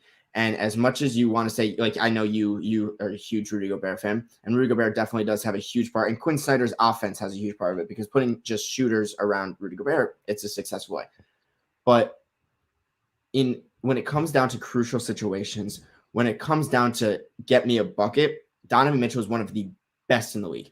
And we could still battle right now if it's between him and Devin Booker or Zach LaVine on who's the best of the three guys. Yeah. But I just feel like you cannot go wrong with Donovan Mitchell. He's averaging 26-5 and 1.5 steals this year. Mm-hmm. And when you're just the best player on the best offense in the league, it's very hard for me to not have you as a starter. I would love to see Gobert and Mitchell both be starters in the All-Star game. I think that would be great. It won't happen, but I think it would be so awesome to see that happen. But give Donovan Mitchell his respect because when this team needs a bucket in clutch time, he's one of the best isolation players in the league. I've watched a little bit more Jazz than I have in recent years, just because last year I was rooting so heavily against the Jazz because I had that bet with the Phoenix Suns and all that good stuff. And then this year they're battling with the Warriors, so it's hard for me to watch them again this year. But Jordan Clarkson has been solid, but there's just such a huge jump with Donovan Mitchell. I wish that there was like a different point guard than Mike Conley, who only averages 5 assists a game. I'd love to see him with a real playmaking point guard next to him because I feel like that would just thrive. I know he's not a good defensive player. As you say, Donovan Mitchell is not a good defensive player. He's 6'1" as a shooting guard. Like, we can all agree on that. But when it comes to just straight up bucket getting and the best offensive player on the best offensive team in the league, I was choosing between him and Ja as my all-star starter. I gave it to Ja because, I mean, I love Ja Morant, but I have Donovan Mitchell actually as my first guard off the bench. I have him as my second guard off the bench. I didn't consider him starting. My opinions on Donovan Mitchell are the exact same as they were last year. He's a great scorer in probably the best situation he could possibly be in the NBA. Yep. Simple as that. Like, you can't hold it against him that he's in such a good situation. He's making the most of it. He's playing fantastic. The Jazz are just as good as they've always been. Not going to hold that against him. I just think that you put pretty much any of those other good shooting guards in the same position, and they're doing exactly what Mitchell's doing. So, yeah, but you're right. Probably a top 3 to 5 bucket getter in the NBA, no doubt about it. A huge reason why the Jazz offense, a pretty big reason why the Jazz offense is as good as it is. 100% deserves a spot, and he'll get one. I think he'll 100% get one. I don't see him starting though. I want to see who you're. Yeah, I'd be surprised too. I just wanted to give him his respect, just as a player. Yeah. I want to see who your first guard is off the bench now. Luka Doncic. I have him. He's my second. He's my second guard off the bench. Okay, I had Luka starting at first, and then I put Ja over Luka. I don't get it, man. I don't get. People be hating on Luka these days as if averaging 26, 8, and 9 in his third season's bad. And sorry that's not as good as when he was averaging 28, 9, and 9 2 years ago. But people's expectations, I guess, have just gotten too high for him. He's in the exact same situation as he's been the last 2 years. Nothing has changed around him, and he's the same player he has been the last 2 years. Like, I don't understand why people think he's all of a sudden going to make a jump when he is literally in the same players around, different offense, different coach, but same players around him. And I don't know. He's Luka Doncic. He's still probably the most fun player to watch in the NBA besides like maybe Curry. He can do everything on offense. He's carrying this Mavericks team. They are so much worse without him on the floor, and it's so easy to tell. His gravity is insane. He draws so many doubles. He's the reason Dorian Finney-Smith has a job in the NBA. He's the reason Tim Hardaway Jr. is a starter in the NBA. Dwight Powell's a starter. People, I think, yeah, right. People are just getting used to him doing this, and the fact that they haven't made any improvement since his second year there. He hasn't improved, and they haven't improved. People are just kind of getting sick of it. But like, you look at what he does, you watch him play, you look at the numbers, everything just shows that he is good enough to be an all-star starter. The only thing I'm giving it to Ja Morant just because of the jump Ja has made. And the Grizzlies are better than the Mavericks, although I think if you swapped Ja and Luka, I think the Grizzlies would be a top 3 team in the NBA. Like, I still think Luka is a significantly better player than Ja Morant. Yeah. I just think Ja deserves the starter spot more this season than Luka does. But, I mean, if they give Luka a starter spot, I would not be mad. I mean, who's another player that, for the first couple of years of his career didn't have any help and was putting up great numbers and people started thinking bad things? It's literally LeBron James. I mean, like I was gonna say, I was thinking 25. Oh, and I was thinking Jordan. Michael Jordan. Yeah, That's what I was mean, going through my head. Yeah, they're both. Trust me, there's all three of them are the very similar situations throughout their career. Like we're gonna look back on those games against the Clippers and career games, like his step back three and everything like that, and people are gonna like forget how good he was because they're just thinking, oh, the Mavericks aren't a bone. They haven't made it out of the first round in 2-3 years now. Why haven't they made it out? What is Luka doing wrong? Nothing. Luka's not doing anything wrong. He's playing next to bad players, and I hate to. Yeah. Brandon Knight came onto this team and is averaging 10 points a game. Like, Knight, I that's just crazy to think of. Shout out Jaylen Brunson. Yes, Jaylen Brunson's the only player on that team besides Luka that I think is anything better than trash. Sorry, Porzingis. I think trash. That's funny. That's funny because I was actually gonna say I want to give credit to Porzingis because I think he's had a much better season this year than he has in previous years. I've been very impressed by the way that Jason Kidd has ran the team. He's made Porzingis more of like a focal point. Now, obviously, Luka is the focal point because it's Luka Doncic. But I've been impressed because I was an advocate for Porzingis to get moved this past offseason. I was like, I really wanted to see Porzingis on a new team and see if he could put up similar numbers without Luka Doncic. But this year I've been impressed. I know you just said you're not a fan. You haven't been a fan of Porzingis. But I've been impressed with how Porzingis plays, especially on the defensive side of the ball. I think people are scared to drive in on him, and he's looked more like I don't know how to put it. He's looked more intimidating. Like he looks more ready to defend, if that makes sense, compared to previous years. All right. Yeah, I guess I'll take your word for it. I mean, I've watched them a little bit. I haven't watched the Mavericks just a ton. I've probably watched 3 or 4 games this year, and every game I've watched, I feel like Porzingis is just absolutely useless out there, and I don't know. Maybe you've just watched some better games than I have, but his statistics don't really jump out to me. He's pretty much the same statistically as he was last season, just worse efficiency. And watching him, I'm just not blown away at all. I'm blown away by how bad he is, but that's like it. That's fair. So moving, I don't know. Maybe he'll turn it around. Okay. Yeah, we'll move on from. So it's funny. We have the same exact starters and reserves. Top 5. What are the odds of that? So I think we're gonna differ on the wild card. I don't. Maybe we will. Maybe we will. I don't know. I do. So I'll start. I'll start with my reserves. Okay. I have 2 players that play for the same team. Paul and Booker. I have Paul and Booker as my next 2 reserves. I from the face that you're finally giving me, disagree. We finally disagree. We have one disagreement. I'm interested to see because we'll talk about Paul and Booker because obviously they both deserve to be here. I believe neither of us would be mad if Paul and Booker made it. I'll tell you, Chris Paul is my top wild card, so I have him. Oh my God, we have another year of Devin Booker being the injury replacement. And Devin Booker is my top guy who didn't make it. My number 13, your injury replacement. 3 years years in a row, Devin Booker is the injury replacement, and he'll still get drafted before Rudy Gobert. But no, yeah, we'll talk Chris Paul first. Chris Paul is having. You could make the argument once again that he's a top 10 most valuable player for his team, and he's just as old as LeBron. He's a little younger, obviously, because it's LeBron. But I mean, he's averaging the reason that I almost actually took. Because I have one more player that I have very, very close to these 2 guys, and I'm pretty sure that's probably who you'll have because we're both very high on this player. The only reason why I was very close to taking Paul almost out of it instead of Devin Booker, which to me, Devin Booker was the lock of the 2, which is interesting because you don't have him there.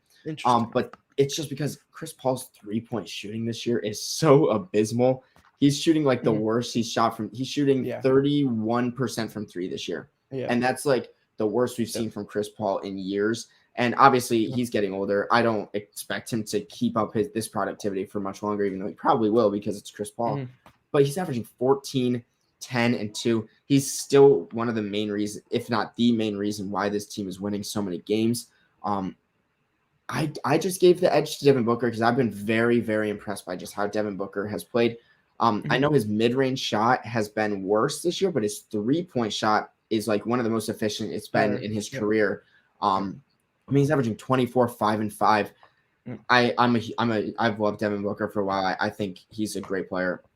I wouldn't be mad if you I would like to see who you have replacing one of them, but I think it's a toss up for who's the better all-star, if it's Devin Booker or Chris Paul. So yeah, I got Booker 13, and it's not that he doesn't deserve it. He totally does. Yeah. It's just this is his worst statistical season of the last 4 or 5 years of his, and it's not against him. It's only slight. It's a very little amount, but it is. He's not doing quite as well this year as he has in the last couple of years, and personally, I will always take the guy who is the leader, the playmaker, the defender. Yeah, you'll take the Rudy Gobert over the Donovan Mitchells. I'll take the whole package over the guy who's the one-dimensional scorer. That's fair. I think Chris Paul is more valuable to the Suns than Devin Booker is. I think they're not going to be great without either of them. I think they need both. I just think Paul is slightly more valuable. So I gave Chris Paul the edge. Yeah. And Booker will make tons of all-star games as the rest of his career. But I would rather put in someone who I think has jumped the gun and become an all-star level player. So that left me with Booker as my 13. So that the guy who jumps up and made it into mine is Dejounte Murray. Oh, I'm happy you have him there because I wanted to talk to him. Dejounte Murray has become one of my 3 to 5 favorite players in the NBA. The Spurs are probably the team I've watched the most this year besides the Sixers. I cannot get enough of watching Dejounte Murray. Like, this guy is so good and he gets no recognition for it. I hate it. He's averaging, I think, 19, 9, and 9, 2 steals. Yep. He's the leader of this team. He's the best defender on this team. He's the playmaker of this team. He's probably their best rebounder. That's not like a center. Like, he's only averaging 0.4 less than Jakob Poeltl. Yeah, like, I don't understand. But like, you watch him and he's clearly the best player for the Spurs in pretty much every aspect of the game. Yeah. And you can tell he's their leader, their vocal leader. He's like the guy for them. He's what, 24? He's like 24, right? He can't be much older. He's 25. 25. Like, I don't know. And the Spurs are a play-in team this year. That could change. 7 games below 500 and they're a play-in team. That could change. But, he deserves it. And obviously they've gone on a bit of a losing streak since he's been out. Since he's been out? Yeah. Okay, yeah. I was wrong. I had Keldon Johnson as the guy who was going to break out and be the all-star for them this year. Keldon Johnson's been fantastic. Yes. Actually leads the league in 3-point shoot percentage, or at least he did a week ago. That might have changed by now. But Keldon Johnson's had a very good year. Not really the jump I thought he would take. But Dejounte Murray, to me, I had to include him. I had to. I think he's definitely got the stats, the wins, kind of. To me, he's in. I can't disagree. Booker ahead of him. I think Booker has a great case as well. Yeah. I would rather see more representation from a different team, representation of a new guy who's jumping up into the All-Star, rather than Booker, who's probably having the worst season of his career statistically. Yeah, to me, it's like when I was looking at like a team like the Celtics, they couldn't have 2 All-Stars because they're bad. The Suns have the exact same record at the moment as the Golden State Warriors. So to me, it made more sense to put 2 Suns rather than a 10-seed player. But that's not discrediting Dejounte Murray. You put Dejounte Murray on the Suns, maybe they're even better than they are right now. He is just him and Chris Paul. I don't know. Maybe I'm wrong on that, but they both need the ball in their hands. So that's true. No, I love Dejounte. I think he's just been a fantastic player. He's like Russell Westbrook with IQ. Like, literally, he's like with efficiency. Like with efficiency and IQ. He's just a remarkable player. He's a player that San Antonio is going to love for years to come.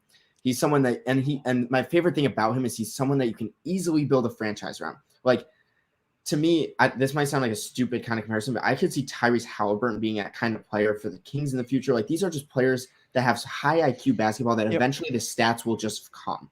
And the stats are coming this year for Dejounte Murray, and I'm so happy about it because, like, him and Darius Garland, they're both in, like, I think they're both very similar players, like, just that they lead their teams in their own way. They do what they want, and they're the best player for their team. And you can see what happens when they're not on their, like, when they don't play. Yeah, shout out to Deante Murray. I had him as 14 just because I wanted to give some love to my number 13.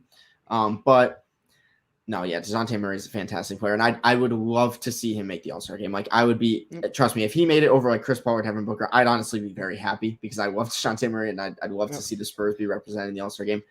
Probably won't happen, but we'll see. So we literally went 23 for 24 on who we have in the All-Star games. That's crazy impressive. Honestly, if I probably would have had him as my 13, but I just wanted to shout out Andrew Wiggins, man. One of the best two-way players in the league. He is. I have him as my IR replacement. Honestly, Andrew Wiggins has more of an All-Star case than Anthony Davis this year. I don't know. Yeah. I don't think that's maybe people will disagree with me on that, but I have 12 players and 5 alternates, and Anthony Davis is not on there at all for me. Is Andrew Wiggins on enough. Andrew Wiggins is my 5th alternate, so he was my last guy. I'll take it. And I was honestly just going to do 4 alternates, but I wanted to mention him. I figured you'd already have a lot to say about him. Yeah. If he makes it, I won't be as an injury replacement. That'd be so cool. I won't be upset. I just think there's more guys who deserve it than him. He's had a great year. He's averaging 21, 4 and 4. He's much more efficient. He's a pretty good defender on such a good team. I don't think Golden State needs 3 All-Stars. No, I as a Warriors fan, I don't think we do either. Curry and Draymond are locks. So to me, Wiggins could get in. I'd be like, okay, that's fine. He deserves it, but he just seems like on the lower end of guys who deserve it for me. That's fair. I just love how much he's turned the narrative on him. Like, he was like that guy that was just like empty stats. He's not living up to his number one, being drafted number one. He's still not living up to being drafted number one. I'm okay with that. But Andrew Wiggins he's such a good shot creator. There's not a shot that Andrew Wiggins cannot make on the court. And that's the one thing I love. He's also like a Donovan Mitchell. He's in the perfect situation to succeed. And that's why the reason I wanted to give him credit is because I just don't think he'll ever be like an all-star caliber player ever again in his career. So I just wanted to talk about him, and hopefully he'll make it that one time, like a Fred VanVleet kind of player. But in 31 minutes, averaging 19, 4 and 3. He locks up the other teams. Next to Draymond, it's hard not to be a good defender, but Andrew Wiggins has been a very, very good defender. His IQ has gotten better. I just want to give credit to Andrew Wiggins. I think he's had a fantastic year, and why not let Andrew Wiggins, a guy who had such a horrible narrative around him, make an All-Star game one time in his career? Yeah. He's got a case for it this year for sure. So let's hear we'll go through your reserves. My other alternates. So Devin Booker was my top one, and then Andrew Wiggins was my bottom one. So the 3 in between that I wanted to mention, Shai Gilgeous-Alexander. It pains me. Because I voted for him on pretty much every single one of my ballots. So going through it and actually making it and realizing that I wouldn't put him on the team is really, really sad for me. Because I'm like, damn, I've been voting for him every single time. It's just not there. The Thunder are one of the worst teams in the league. He's actually having a worse season this year than he did last year. And last year I thought he was a snub. This year, I think he's just going to be the last guy cut, probably one of the last guys cut. But, the funny thing is, if you look at how bad the Thunder are without him versus when they have him, it's another one of those instances like Van Vliet or Garland where, these are different teams when he's not on the floor. The Thunder lost by 75 without him and Giddey that one game. And Josh Giddey. Don't forget, Josh Giddey should be an all-star. I said him and Giddey. Giddey's the next Larry Bird, but we'll get to that another day. Mix Giddey and Garrison Matthews, and you literally have Larry Bird. Exactly. But Shai's just very inefficient this year on a bad team. Hard to put him over some of those other guys, but I definitely wanted to mention him, and I would actually be kind of happy if he got in because I'm a huge fan of his. I would take him over 99% of young players in the NBA today. But that aside, my next guy is Damian Lillard. I have him as a snub as well. He's having a very down year by his standards, stats. But he's still averaging 24, 4 and 7, which are good numbers. The Trailblazers are just terrible. I don't think they deserve an all-star this year. Lillard's efficiency is awful this year. Raw statistics alone are the only reason why I would consider him. And then Anthony Edwards was my last guy. I just want to talk that's about cool. him because Anthony Edwards is having a great year. He won't get an all-star selection because the Timberwolves don't deserve to. But he's averaging, I think, 22 points per game on pretty good efficiency, especially compared to what he did last year. I think he's shooting around 46% this year, which is really good for a second-year guard. He's doing everything that the Timberwolves would expect for a number one pick in his second year. Soon, I think he'll be on that tier with Mitchell, Booker, Brown, Levine, those guys. I think another year, and he'll be right with those guys. And we'll be seeing him as a consistent all-star pretty soon in the future. At the moment, though, I think he just gets edged out by a couple of other guys who are having better seasons. That's fair. I had Anthony Davis's name mentioned just because of raw statistics. Like literally that's it. His raw statistics are still 20 and 12, 20, 12 and 4 or something like that. Still great raw statistics, but impact-wise, I don't think he deserves to be named. I had the same guys. I just had Dejounte Murray instead of Devin Booker named. So that's pretty funny. But yeah, when it comes to like, I'll say this. If the Portland Trailblazers had traded away Damian Lillard, we might have been talking about Anthony Simons as an all-star snub right now because he is a walking bucket. And I don't know what the Trailblazers will probably talk about in another podcast because we've reached the hour 40-minute mark. And we just finished talking about all our guys. But I'd love to see what the Portland Trailblazers would do if they just put defenders and shooters around Anthony Simons. I just think that'd be such a cool team. But yeah, for sure. Yeah, do you have anything else to say when it comes to your all-star? But like, is there a player that we did not name that like you've been putting on bids or anything like that just for fun? Like, you know what I mean by that? Well, I've put Dejounte Murray and Shai Gilgeous-Alexander as my Western guards in every single ballot I've cast. I kind of switch around some of the other guys, but for the most part, it's the guys on my list that are lower down. I think I've put Gobert in pretty much every single one because nobody else will give him votes, so it might as well be me. I've put Sabonis in quite a few, even though I had him as like my last guy out. I would love to see Sabonis on there. I've been putting Jared Allen quite a bit. I put Garland quite a bit. I put Garland in everyone. The Sixer in me puts Embiid and Tyrese Maxey a lot. I got to give some love to Maxey. I put Van Vliet quite a bit. The ones I always struggle with is the Western forwards because it's either like the obvious guys like Gobert, Jokic, LeBron, or like guys who just simply don't deserve it. So I've been putting like Gobert and Draymond in most of them because I feel like they're guys who wouldn't be getting many votes. And then I switch around that last spot. But now for the most part, we've covered it all. Yeah, I've been putting. Go for it. This is off topic, so you can go what you want to do first. Okay, I'm just was gonna say I've been putting Garland in every single one of mine. Just because I love Darius Garland. I've been putting OG Anunoby actually in all of mine because I love OG and I want him to make an all-star game at some point. I think I've also put Miles Bridges in some of them because he's just been a fun player to watch. And I feel I like Bridges. Yeah, like why not? And then I put Draymond and Wiggins as my two forwards, and I think every single one I've done. And then I also I've done DeJounte and I've done Ja just because I want Ja to be a starter. So I've been putting Ja as that guy. And then I think I've been going back and forth between Jokic and Gobert just because I want Gobert to be the starter, but I want Jokic to be the captain. So I've been going back and forth to see which of them will get it. I will say what I was going to say a few minutes ago is last year was such a missed opportunity that we didn't get Jokic and Embiid as our captains. Like that would have been the most fun all-star vote of all time. Yeah. And like we may never get the chance. Like I hope Jokic gets it this year, but like I'm pretty sure it's going to be Curry and Durant, which like I'm fine with. But I mean, how fun would a Jokic Embiid draft be? That would literally be like comedy. It would be so good. Even like a Jokic and like Giannis. Like I would love to see them too. Even like that would be awesome. Those foreign guys deserve it. Like I'd love to see. I just want to see. I'm excited to see the draft. Embiid would just be roasting everyone while he's drafting them. Dude, that video of him going to Tyrese Maxey like, you are trash. You shot 2 for 11. I love him. I can tell you he would not be drafting Karl Anthony Towns.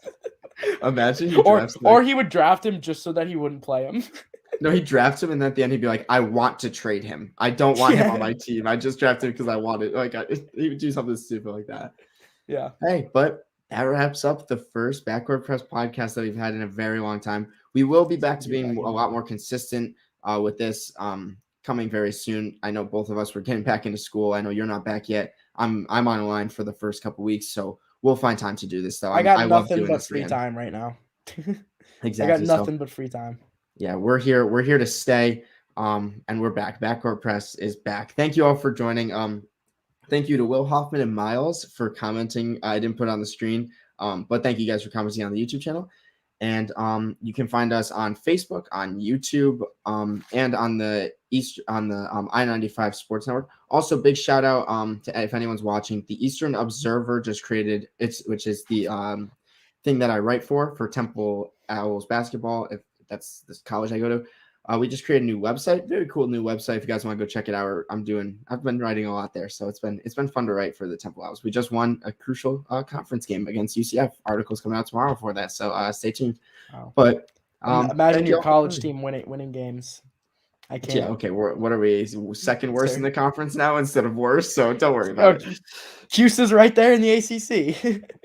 Exactly. Thank you all for joining. This has been a blast, as it always is. And Backcourt Press, we will see you all in the next one. See ya.